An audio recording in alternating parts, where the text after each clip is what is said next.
감사합니다. 우리 옆에 분들에게 주님의 이름으로 사랑합니다. 함께 나누겠습니다. 예, 주님의 이름으로 사랑합니다. 성경 봉독 너무 감사합니다. 로마서 얘기를 계속하고 있습니다. 우리 로마서의 주요 내용은 우리의 행동이 아닌 예수님이 우리를 위해서 십자가에서 죽으시고 부활하신, 그러니까 예수님의 행동을 믿는 믿음으로 구원을 얻게 된다는 내용입니다. 사실 죄인인 인간을 구원하시는 것은 하나님의 주권, 그러니까 하나님의 결정에 달려 있는 거죠. 근데 우리는 우리의 행동이 아닌, 그러니까 예수님의, 그러니까 엄밀히 말하자면 우리의 행동으로 구원받은 게 아니에요. 우리의 행동으로, 우리 어떤 조건으로 받은 게 아니고 예수님의 행동으로 구원을 받았죠. 우리를 구원하시기 위한 십자가라는 행함으로 예수님의 행함으로 구원을 받은 겁니다. 이게 핵심입니다. 사도 바울은 우리는 예수님의 우리를 위한 행동을 믿는 믿음을 가질 때, 그러니까 예수님이 우리를 위해서 행동하신 것, 그게 뭐죠? 십자가의 죽으심이잖아요. 요거 죽으시고 부활하신 것을 믿을 때 유대인이든 이방인이든 우리의 어떤 행동과 상관없이 구원받게 될 것이라고 정말 최선을 다해서 로마서 전반부에 설명을 했습니다. 그리고 이제 로마서 12장에서 그렇다면 예수님의 행동을 믿고 구원받은 우리는 어떻게 행동하며 살아야 하는지에 대해서 설명을 해주고 있습니다. 우리 김정환 선생님 너무 잘 읽은 1절 다 같이 한번 읽어보도록 하겠습니다. 우리 함께 읽겠습니다. 시작. 그러므로 형제들아, 내가 하나님의 모든 자비하심으로 너희를 권하노니 너희 몸을 하나님이 기뻐하시는 거룩한 산 제물로 드리라. 이는 너희가 드릴 영적 예배니라. 오늘 성경을 좀 계속 읽어볼 텐데, 예수님의 십자가 대속하심으로 인해서 구원받은 우리가 해야 할 일을 드디어 알려주고 있습니다. 이전까지는 행동이 중요한 게 아니었어요. 사도 바울에게 있어서 중요한 것은 예수님이 우리를 위해 일하시고 행동하신 것을 믿는 믿음을 갖는 게 중요했어요. 근데 이제부터는, 이 12장부터는 그렇다면 구원받은 우리가 어떻게 행동해야 되는지에 대해서 설명해 주고 있는 거예요.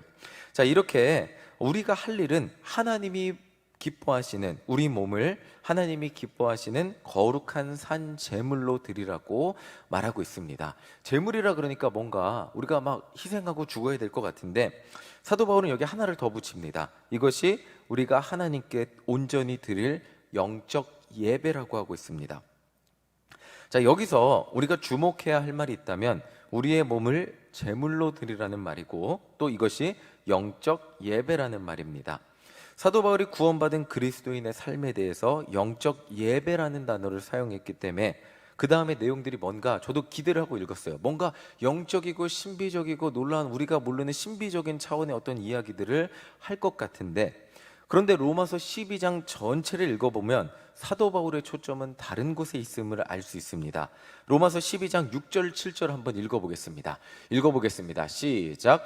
우리에게 주신 은혜대로 받은 은사가 각각 다르니 혹 예언이면 믿음의 분수대로, 혹 섬기는 일이면 섬기는 일로, 혹 가르치는 자면 가르치는 일로. 자, 이게 처음에 6절에 보면 예언이 나오기 때문에 뭔가 되게 영적인 것 같은 것을 이야기하지만 7절을 보면 섬기는 일, 가르치는 일, 뭐 이런 일상적인 우리의 교회 내에서의 섬김을 말하고 있습니다. 자, 섬기는 일, 가르치는 일, 위로하는 일, 구제하는 일, 다스리는 일, 긍휼을 베푸는 일에 대해서 사도 바울이 말하고 있어요.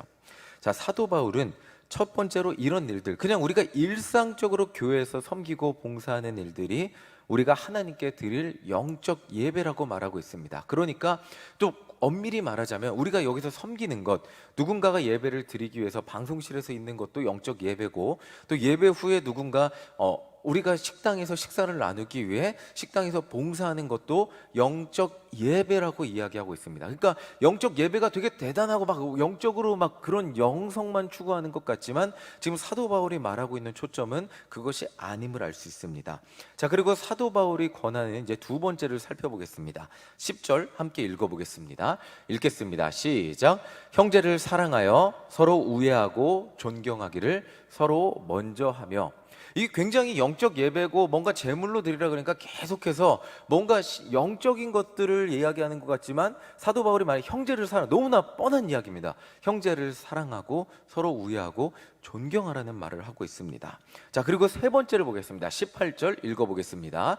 함께 읽겠습니다. 시작. 할 수 있거든 너희로서는 모든 사람과 더불어 화목하라. 뭐라고요? 그냥 화목하. 이게 지금 사도 바울이 구원받은 그리스도인으로서 해야 될 삶의 행동이에요. 뭐 기도를 10시간 해라, 아니면 영적인 세계에 깊이 빠져서 그 세계에 묵상하고 돌아와라, 천국을 보고 와라, 이런 게 아니고 그냥 굉장히 너무나 일상적인 삶에 대해서, 그냥 평범한 삶에 대해서 말하고 있습니다.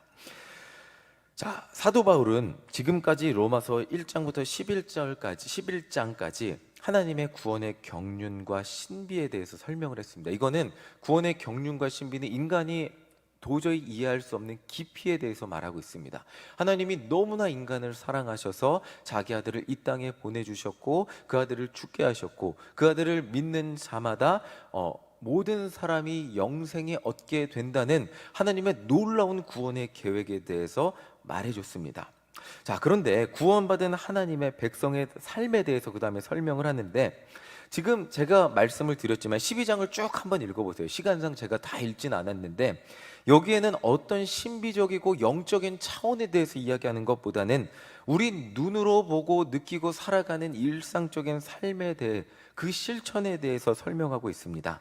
자, 사도 바울이 이렇게 일상에 대해서 설명하는 이유가 무엇인지 고린도전서 13장 1절에 한번 읽어보겠습니다. 함께 읽겠습니다. 시작. 내가 사람의 방언과 천사의 말을 할지라도 사랑이 없으면 소리나는 구리와 울리는 꽹과리가 되고. 자, 사람의 방언과 천사의 말을 한다 할지라도 뭐가 없으면요? 사랑이 없으면 아무것도 아니라는 겁니다. 오히려 사도 바울은 신비적인 능력보다 고린도전서 13장에서 강조하는 게 있어요. 4절을 읽어보겠습니다. 함께 읽겠습니다. 시작. 사랑은 오래 참고, 사랑은 온유하며, 시기하지 아니하며, 사랑은 자랑하지 아니하며, 교만하지 아니하며. 지금 보세요. 지금 사도 바울이 고린도전서 13장에서 예수 믿고 구원받은 자는 기도를 24시간 쉬지 않고 하고, 영적인 세계에서 빠져나오지 않고, 영적인 은사가 말하는 것마다 대단하게 나타나며 라고 말하지 않아요. 그거는 지금 아까 로마서 12장을 읽어보시면 알겠지만 은사를 받은 사람이 하는 거예요. 그러니까 교회에 여러 지체가 있지만 그 중에 은사를 받은 사람이 하는 거예요. 모두가 그렇게 하는 게 아니고 은사를 받은 그 은사 중에 하나예요. 그러니까 어떤 사람은 섬김의 은사가 있고요, 어떤 사람은 겸손의 은사가 있고, 믿음의 은사가 있고, 영적 은사가 있는 이 은사 중에 하나예요. 그런데 사도 바울이 말하고 싶은 게 뭐냐면 그 은사 중 모든 사람이 그 영적 은사를 갖는 게 아니고 정말 그 은사를 갖고 우리에게 나타내야 되는 게 이거라는 거예요. 뭐냐면 사랑입니다. 그리고 그 은사를 통해서 우리 삶에 나타내야 되는 게 뭐냐면 오래 참는 거예요. 영적인 은사가 막 있어도 막 사람들이 대단하게 생각하는 것 같지만 그 영적인 은사를 가진 사람의 삶의 결과로 나타내야 되는 것이 오래 참고, 온유하고, 시기하지 않고, 자랑하지 않고, 교만하지 않은, 이게 더 중요한 거예요. 사랑의 열매들이 나타난 것이 결국 그것이 결과로 나타나야 됨을 사도 바울은 말하고 있는 거예요. 자, 그러니까 제가 이렇게 말하면 기도하지 마세요, 영적인 것을 추구하지 마세요, 이렇게 이해할 수 있겠지만 그건 아니에요. 열심히 기도하시고 하나님이 여러분들에게 은사를 주시는 대로 쓰임 받으시기를 간절히 소망합니다. 그런데 중요한 게 뭐냐면 기도는 과정이라는 거예요. 영적인 은사도 과정이라는 거예요. 그럼 결과가 뭘까요? 자, 우리가 기도를 하는 이유, 우리에게 영적 은사가 주어지는 이유는 모두 하나님을 사랑하고 이웃을 사랑하는 결과가 우리 삶에 나타나기 위함입니다. 이게 핵심이에요.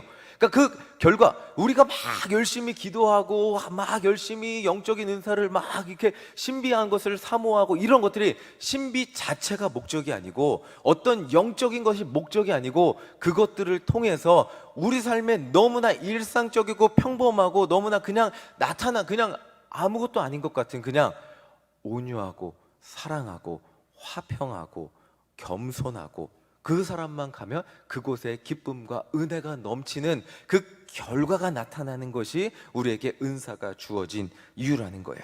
그래서 중요한 것은 우리에게 주어진 은사를 통해 수많은 은사가 있다 말씀드렸잖아요. 영적인 은사도 있겠죠. 섬김의 은사도 있겠고 가르침의 은사도 있겠고 우리 안에 주어진 수많은 은사를 통해 하나님의 교회가 세워지는 것이 우리 안에 나타나는 결론이라는 것입니다. 여러분들을 통해 하나님의 교회가 건강하게 세워진다면 그러면 하나님이 여러분들에게 주신 은사의 목적이 이루어지는 거예요. 여러분들을 통해 여러분들의 그 은사를 통해 속회가 건강하게 세워진다면 하나님이 여러분들에게 주신 그 은사의 목적이 이루어지는 거예요. 그래서 한 영혼이라도 함께 하나님 나라에 갈 수 있도록 주의 전이 온전히 세워지고 여러분들의 속회가 세워지고 영혼들이 주님 앞에 나와 전도되고 예수님을 몰랐던 영혼들이 주님 앞에 나와 변화된다면 어떤 은사를 여러분들이 받았다 한다 할지라도 그 은사의 목적대로 쓰임받는 겁니다. 그것이 사도 바울이 볼 때는 중요한 거예요. 그래서 그 은사의 목적이 뭐라고요? 그 이유가 뭐라고요? 사랑이에요. 그 근거는 사랑이고 나타나야 되는 것도 사랑이고 그 사랑의 결실인 영혼 구원의 역사가 여러분들의 은사를 통해서 나타내야 된다는 거죠. 자, 그리고 이게 정말 중요한 것입니다. 자, 그러니까 다시 한번 설명을 드리면 우리 안에 나타난 기도 열심히 하지 말라는 게 아니고 기도를 통해서 영혼 구원을 나타내며 살아가시는 우리 모두가 되시기를 간절히 소망합니다. 여러분들이 받은 은사들 많잖아요. 그렇죠? 뭐 기도의 은사도 있을 수 있고 섬김의 은사도 있을 수 있고 뭐 누구랑 똑같이 24시간 기도할 수 있으면 얼마나 좋겠습니까? 그런데 24시간 기도할 수 있는 분이 있고 어떤 분은 또 교회에 가서 이렇게 섬길 수 있는 분이 있고 어떤 분은 청소할 수 있는 분이 있고 어떤 분은 가르칠 수 있는 분이 있는 거예요. 그 내 은사를 가지고 한 영혼을 사랑해서 끝까지 포기하지 않고 일으킬 수 있다면 그것이 하나님이 나에게 주신 은사이고 그것을 통해 나에게 주신 은사를 통해 하나님의 사랑이 나타나는 것입니다. 자, 우리 옆에 분들에게 한번 나눠보겠습니다. 하나님의 사랑이 권사님을 통해 나타나시길 소망합니다. 한번 나눠보겠습니다. 예, 그렇죠. 사람마다 다르잖아요. 그렇죠? 어떤 사람은 사랑해를 잘하고 어떤 사람은 사랑해를 잘 못하잖아요. 그렇죠? 사랑의 5가지 언어가 있대요. 저도 책을 통해 배운 건데 어떤 사람은 함께하는 시간을 함께 보낼 때 사랑을 느낀다고 합니다. 어떤 사람은 이렇게 스킨십, 몸을 만져야 사랑을 느낀다고 하고요. 어떤 사람은 사랑하는 사람을 향해 봉사할 때 사랑을 느낀다 그래요. 그리고 어떤 사람은 또 사랑하는 사람을 향해 또 기억이 다 지금 이제 다 나지는 않는데 어때 이 사랑의 5가지 언어가 있다 그래요. 제가 갑자기 말씀드려요. 근데 여러 가지 방법이 다르잖아요. 다 사랑이라고 표현해. 저희 아내한테 저는 사랑이라고 할 수 있는데 저희 어머니한테는 이거 설교 보실 수도 있는데 못 하겠어요, 사실. 근데 정말 하고 싶은데 그런데 우리에게 받은 은사대로 하나님의 사랑을 표현하는 방법은 다 다릅니다. 그런데 중요한 게 뭐라고요?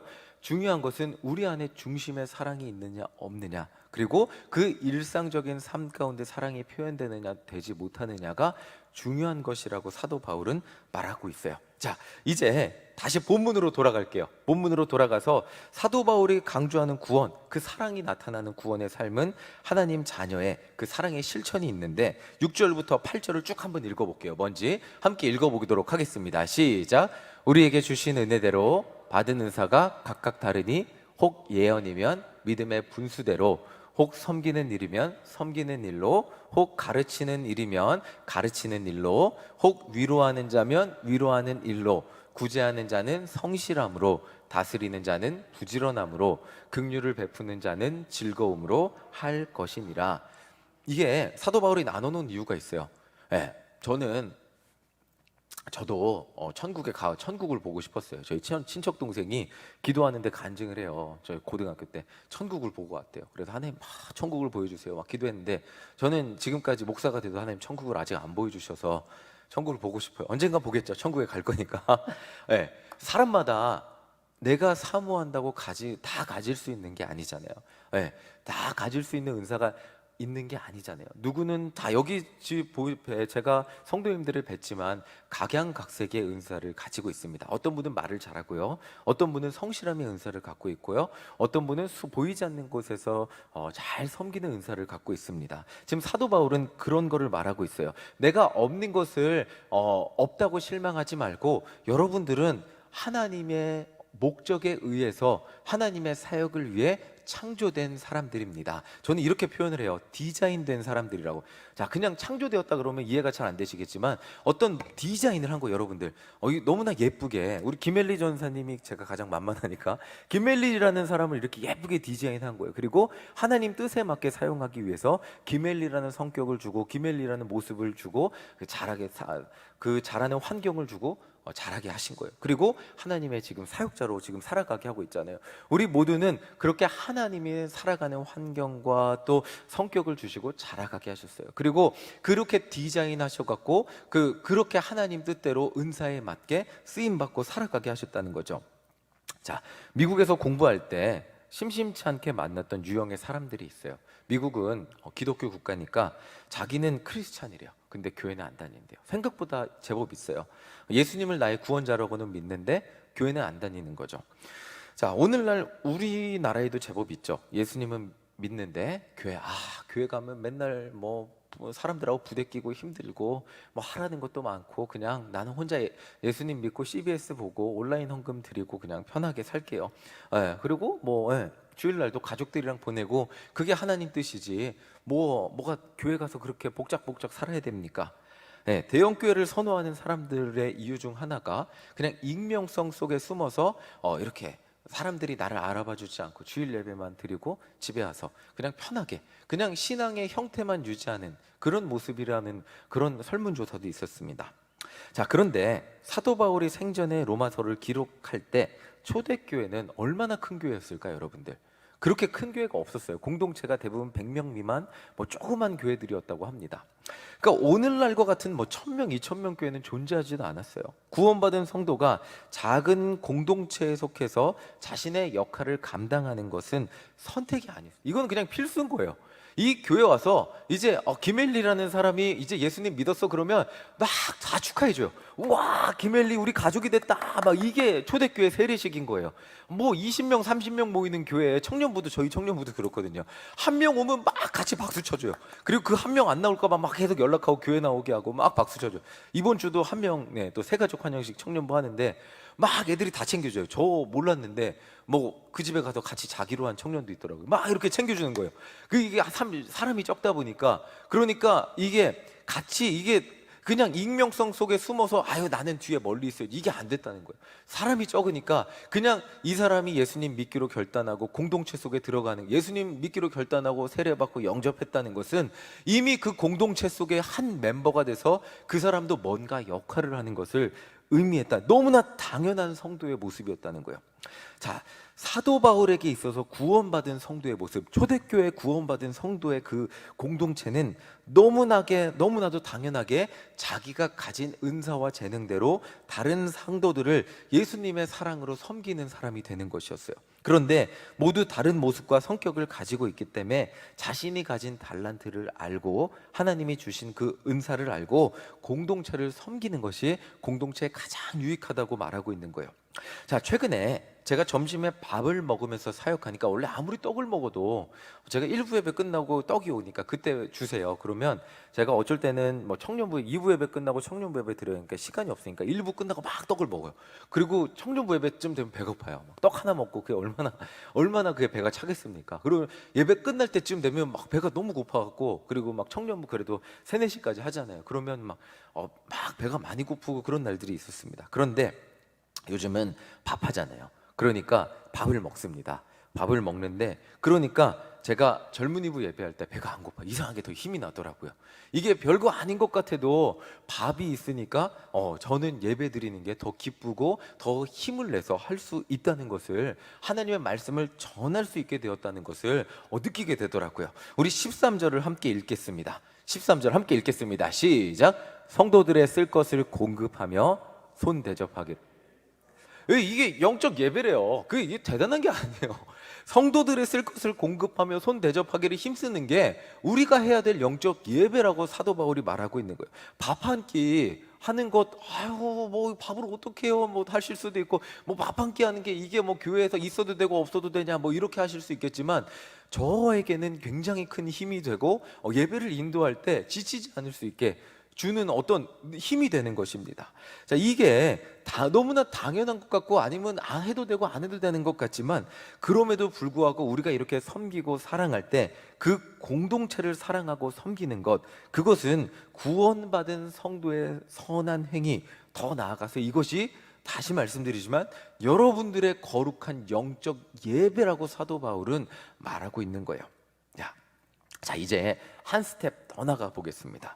사도 바울은 사랑의 범위를 이렇게 작은 2, 30명, 많아야 100명, 요 조그만 초대교회 공동체에게만 한정을 짓진 않아요. 사도 바울은 사랑의 범위를 온 세상으로 넓히고 있어요. 자, 14절 함께 읽어보겠습니다. 함께 읽겠습니다. 시작. 너희를 박해하는 자를 축복하라. 축복하고 저주하지 말라. 자, 사도 바울은 구원받은 그리스도인들이 사랑해야 될 대상을 굉장히 넓히고 있어요. 우리가 생각하는 것 이상으로. 그 대상은 그리스도인들을 박해하는 사람들까지로 넓히고 있어요. 자, 초대교회 성도들은 언제 죽을지 모르는 박해 상황 가운데 놓여 있다는 것을 여러분들은 다 알고 계실 거예요.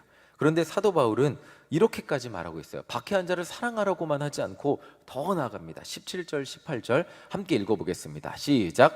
아무에게도 악을 악으로 갚지 말고 모든 사람 앞에서 선한 일을 도모하라. 할 수 있거든 너희로서는 모든 사람과 더불어 화목하라. 자, 이 세상 누구에게도 악을 악으로 갚지 말고 모든 사람에게 선으로 대하라고 말하고 있어요. 심지어 그리스도인들을 박해하는 사람까지도 사랑하기 위해서 힘쓰라고 권면하고 있어요. 자, 생각해보면 사도 바울은 예수님 전하다가 감옥에 갇힌 적이 있습니다. 그렇죠? 근데 그 감옥에서 뭐 했죠? 사도 바울이 찬송을 불렀죠. 찬송을 부를 때 그 감옥이 어떻게 됐죠? 네, 옥문이 열렸습니다. 그런데 그 사도 바울을 박해하고 때리고 괴롭혔던 그 간수가 어떻게 됐죠? 그러면 간수가 구원을 받았습니다. 자, 이 사도 바울은 분명히 경험한 것이 있다면 예수를 믿는 사람, 예수님을 전하는 사람을 때리고 박해했던 사람이라고 할지라도 이 사람들도 변해서 예수님을 믿게 되는 것을 사도 바울은 경험했다는 것입니다. 그러니까 그리스도인들은 이 세상 누구를 대하든지 예수님을 믿고 구원받을 가능성이 있는 사람으로 보아야 한다고 권면하고 있는 것입니다. 자, 19절 20절 더 나갑니다. 한 발 더 나가는데 우리 함께 읽어보겠습니다. 시작. 내 사랑하는 자들아, 너희가 친히 원수를 갚지 말고 하나님의 진노하심에 맡기라. 기록되었으되 원수 갚는 것이 내게 있으니 내가 갚으리라고 주께서 말씀하시니라. 20절 보여주세요. 넘겨주세요. 자, 읽겠습니다. 시작. 내 원수가 줄이거든 먹이고 목마르거든 마시게 하라. 그리함으로 내가 숯불을 그 머리에 쌓아 놓으리라. 사도 바울이 말하는 것은 우리는 예수님 전하는 사람이고 그 사람이 언제 예수님께 돌아올지 모르니까 최대한 예수님을 전하며 사랑하라는 거예요. 우리는 그저 원수 같은 사람도 사랑하고 섬겨야 한다는 것입니다. 그리고 그 결과는 하나님께 맡겨야 한다는 거죠. 분명 기억해야 될 것은 죄인인 우리도 나 같은 죄인도 구원받았다는 사실입니다. 사도 바울도 매번 로마서 시간에 말씀드리지만 사도 바울도 스데반을 죽이는데 일조했던 사람입니다. 사도 바울도 예수님 믿던 사람을 핍박했던 사람이에요. 그런데 나 같은 죄인이 변해서 지금 예수님을 가장 앞장서서 전하고 있습니다. 자, 그런 사람도, 나 같은 사람도 변했는데 이 세상 어떤 사람도 변할지 모르니까 그 사람에게 예수님을 전해야 한다는 거죠.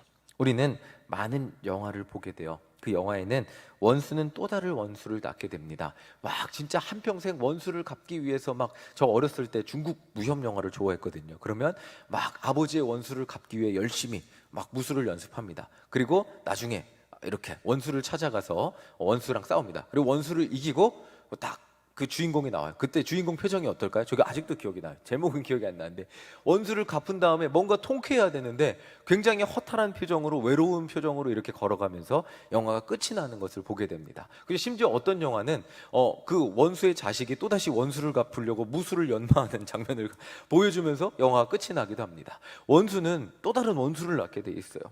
자, 그런데 결국 그 원수를 끊어내는 게 뭐죠? 우리 영화를 봐서 알잖아요. 그 원수를 끌어안고 우리가 그 원수를 사랑하고 그 누군가가 자기가 사랑하기로 결단했을 때 그 미움의 고리가 끊어지는 것을 보게 됩니다. 자, 누군가 미움과 증오를 덮어줄 때에만 끊임없이 이어지던 미움과 증오의 고리가 사라지는 것을 우리는 영화나 드라마를 통해 보게 됩니다. 자, 그렇게 사도 바울은 말하고 있는 거예요. 정말 원수를 갚는 것은 우리가 아닙니다. 우리는 사랑해야 됩니다. 사랑은 결국 사랑의 열매를 낳을 것입니다. 정말 그 원수 정말 나쁜 사람이라면 하나님이 그 사람이 돌이키지 않는다면 하나님의 심판에 맡기십시오라고 말하고 있는 것입니다. 자, 이제 마지막 사도 바울 영적 예배의 결론입니다. 21절 마지막으로 읽겠습니다. 함께 읽겠습니다. 시작. 악에게 지지 말고 뭐라고요? 선으로. 이게 핵심이에요. 사도 바울이 그리는 그림은 이거, 영적 예배의 핵심은 이거예요. 자, 사도 바울은 모든 그리스도인들이 세상 사람들의 악한 생각과 행동에 지지 말고 선으로 악을 이기라고 권면하고 있어요. 2절에 보면 세상을 닮지 말라고 하고 있어요. 그 당시 세상이 뭔지 아세요? 눈에는 눈, 이에는 이예요. 눈에는 눈, 이에는 이가 굉장히 공평한 법이라고 말씀을 드렸는데 이 당시 굉장히 혁명적인 법이죠. 매번 이것도 말씀드리는데, 왜냐하면 그 당시에는 힘 있는 사람이 힘 없는 사람이 힘 있는 사람 다치게 하면, 힘 있는 사람은 내 팔을 다치게, 그럼 그 사람 팔을 잘라버려. 이렇게 할 수 있는 힘이 있었기 때문에 힘이 있건 힘이 없건 팔을 다치면 똑같이 팔만 다치게 하는 게 굉장히 공평한 법이었는데, 지금 예수님은 그렇게, 사도 바울은 그렇게 하지 말라. 눈에는 눈, 이에는 이로 세상을 살지 말라고 말하고 있는 거예요. 세상 사람들은 우리를 악하게 대한다 할지라도 우리는 똑같이 세상 사람들에게 악하게 대하며 살지 말라고 말하고 있는 거예요. 자, 매번 전도를 하며 배우는 게 있습니다. 전도 대상자들의 마음이 열리는 순간이 언제라고 말씀드렸죠? 우리가 그들과는 다른 사람이라는 것을 느낄 때, 그 사람들이, 전도 대상자들이 이 사람은 다른 교회에서 온 사람들이 뭔가 다른 점이 있구나 라는 것을 느낄 때 그분들의 마음이 열리게 되는 것을 느끼게 됩니다. 우리가 매주 찾아가서 기도해드리고 예수님을 전하는 행동이 진심이고 세상 사람들, 물건 팔려고 오는 사람들하고는 다르다는 것을 느낄 때 그분들의 마음이 변하고 그래도 교회 한번 와야지, 매번 이렇게 오는데 교회 못 와서 죄송해요라는 그런 말을 하게 되는 것을 보게 됩니다. 제가 목사로 살면서 한 가지 결심하고 지키려는 게 있어요. 그게 뭐냐면, 아무리 저를 화나게 하고 아무리 저를 힘들게 하고, 정말 저도 화날 때 있고 미울 때가 있죠. 근데 그럼에도 불구하고 그 사람을 진심으로 미워하고 그 미움을 가지고 감정으로 그냥 계속해서 그 사람을 대하지 않는 것입니다. 그러니까 그 순간에 미울 수는 있겠죠. 그 순간에 화날 수는 있는데 그 다음번에 만날 때 또 그 미움이 연장돼서 그 사람에게 차갑게 대하고, 또 그 다음번에 만날 때 그 미움이 연장돼서 그 사람에게 차갑게 대하고 싫어하는 티가 나고, 뭔가 미움을 가지고 계속해서 그 사람과의 관계가 미움의 관계로 가지 않도록 하는 것이 제가 결단하며 기도하는 것입니다. 자, 사실 제 마음 안에 이런 오기가 있기도 해요.